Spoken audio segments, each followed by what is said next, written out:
Hi everyone, it's Carol from Crinkled Path Journals. I'm back with another Thrifty Thursday, thrifted treasures today. And I hit a church rummage sale. On the last day, we're doing bags a couple dollars. And so I couldn't resist things on this sale. And I have some really fun stuff to show you.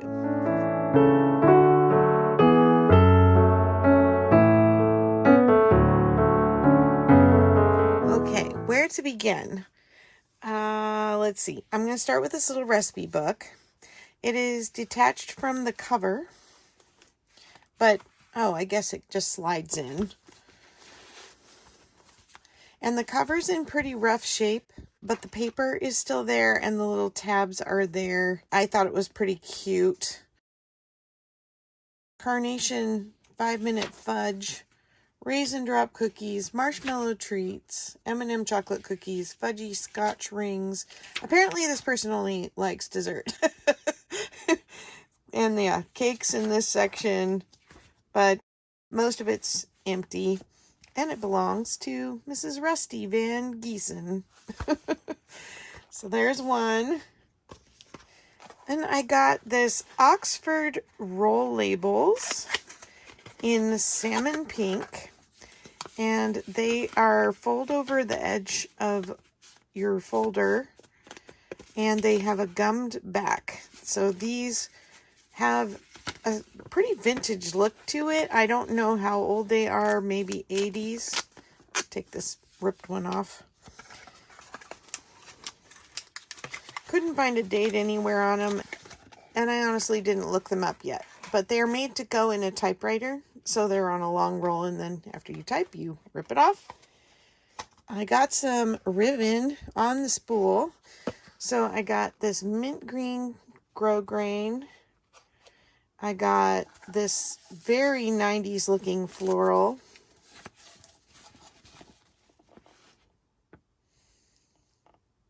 Some cherubs on there, I see. Hadn't noticed that before. This gingham.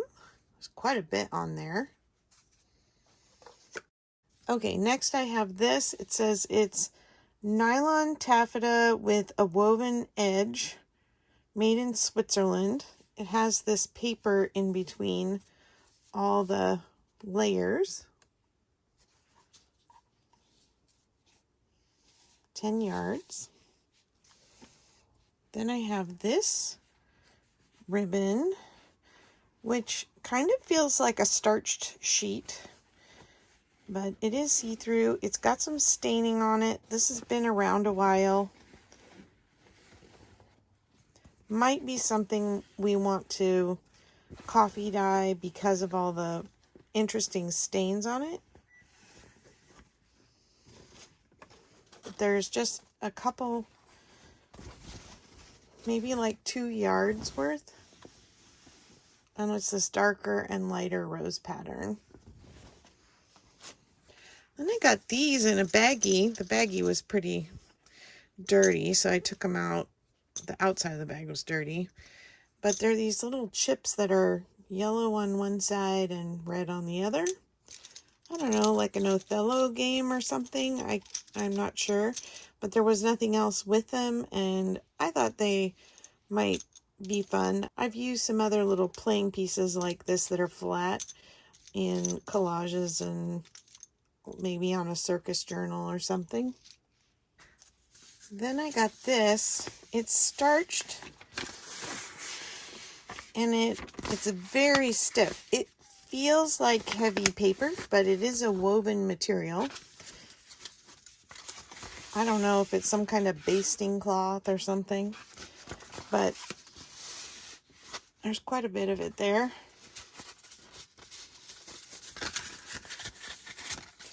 And, when things are by the bag, I kind of was looking at things very briefly and sort of tossing it in. And I sent my husband off to a different corner. And so he picked some of this stuff too. And he does a pretty great job. I got these flag decals. They're those ones you wet and then you slide it off of here and it slides onto whatever surface. This one's got a section missing. This one has a little section missing, but I thought they were kind of cool. Maybe once I take the packaging off, they'll look just more aged without the pink. These remind me of something from the 80s or 90s. So do you remember puffy paints and appliques? I did a lot of that in the late 80s and 90s, but mostly kid stuff. I painted a lot of gumball machines for my nieces and nephews. They liked those t-shirts with the painted gumballs with a gumball machine. But I think these are fun. They're very dated, but I love dated stuff because when you're making memory journals, it helps people remember when they see something from back when I did that. And I got this pattern for homemade teddy bears and Snoopy dogs. And the date on this is 1973. The dearest ladies running this sale. And as I was picking up things, they were saying, oh yeah, I remember when I used that. So I think they brought a lot of their own stuff to the sale. This is an old pin the tail on the donkey game, which I know they still sell these, but this one, and I did not pay 25 cents for this. See if that'll come off.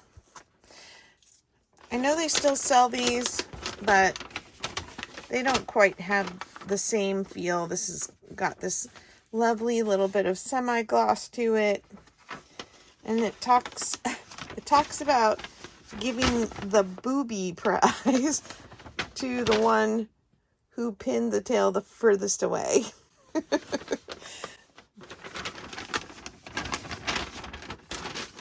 Pretty sure the modern version doesn't have that suggestion. And the tails are already cut out. I don't know if they look too perfect, like they were machine cut, not cut out by a person. And it still has the mask in it without the elastics.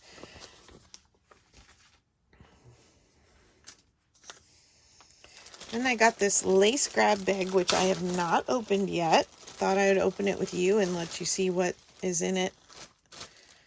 First we have this piece of lace. That's groovy. It looks like it was sewn to something peach at some time, and then somebody ripped it off because there's a bunch of peach threads in it. Maybe a curtain with the lace edge. And then this piece. Oh, several pieces of this flowers. Looks like these are all the same. Okay, I was thinking it might be more of a variety pack, but this is cool. I like it. Then we have Geraldine. This is a reader. Philadelphia Interstate Dairy Council. About Geraldine the cow. I just think it's cute. I love any farm ephemera. This might have to go straight into my farm journal. I don't have a cow. So maybe it can't go in my farm journal because my farm doesn't have a cow. But when I was growing up, my aunts and uncles on the family farm, they had cows and milked cows. I was hoping it had a date. I don't see one. But I'll do a little research and see if I can figure out how old Geraldine is. I love it. Okay, another piece of new old stock, let's call it that, are these Hellmans or Best Foods. Comes with a little instruction book with some recipes. But they're sandwich wrap bags, and they come in different designs. So they're for putting your stuff in a tortilla. So I don't know when that started being popular. 2002. Look at that. Just when I think I'm not going to find a date, I find it. Anyway, hard to believe that that's over 20 years ago. So let me show you these. There's 2 to a page. You cut them apart on this line. They're perforated. And we have balloons, cats and dogs,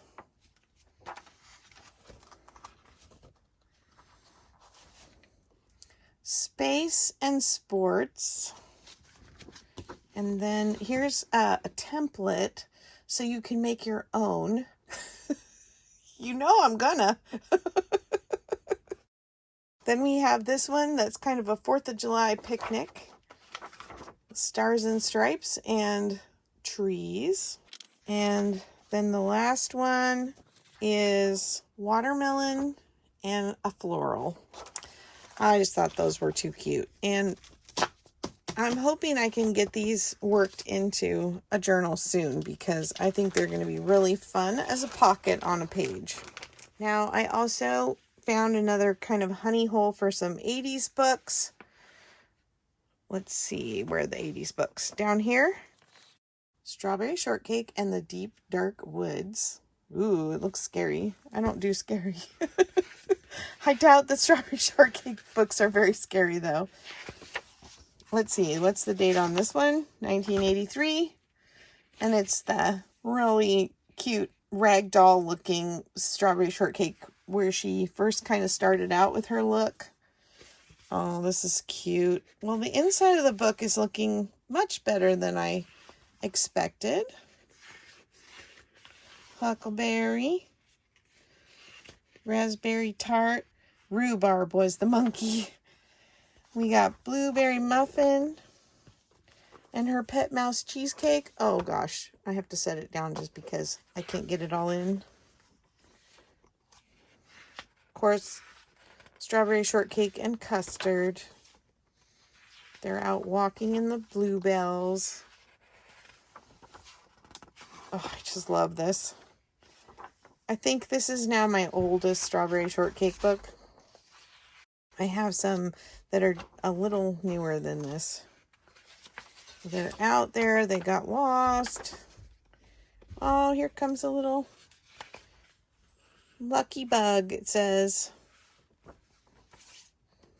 Helps them get home. Just in time for some snacks. That's really cute. Aw, I wish the cover was in better shape. All right, then I got these are also, I believe, 80s books. 2 Honey Bear books. Another popular 80s character. So this is from 1982. Mrs. Prickles the Hedgehog. Or maybe she was a porcupine, but I think she's a hedgehog. Oh, this is so cute.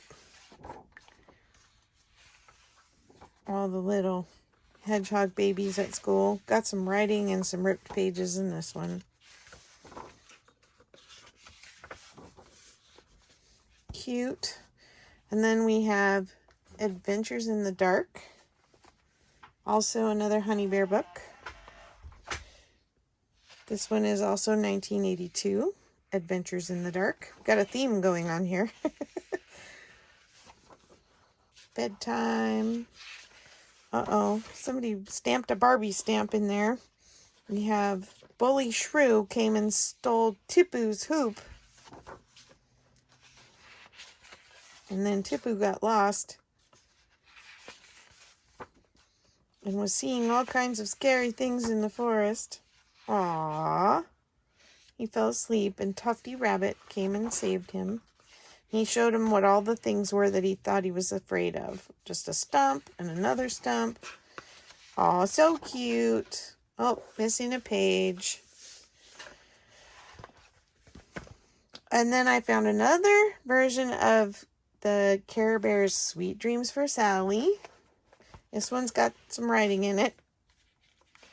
Might need to fussy cut some bears. And again, these are the books where I've talked about in other videos that there's just not that many pictures of Care Bears in these stories. They kind of come in and save the day at the end of the story.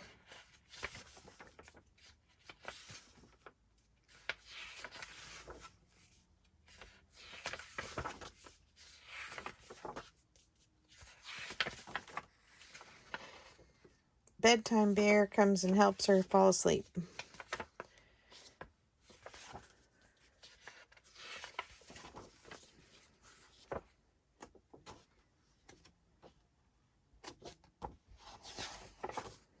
Yep, so only a couple little bears in this one. And then this is a 90s book. Where are my 90s kids at? And where are my 90s parents who had a love-hate relationship with Barney? Oh my goodness. My girls did go through a phase where they really liked Barney in the late 90s. And I don't know why. There was absolutely nothing wrong with him, but he was so annoying for most parents to watch. Sorry if you're a Barney fan. We learned to be Barney fans for a little while. We had a keyboard that had Barney making the notes. Press the piano key and he would sing the note like la, it was Barney's voice though.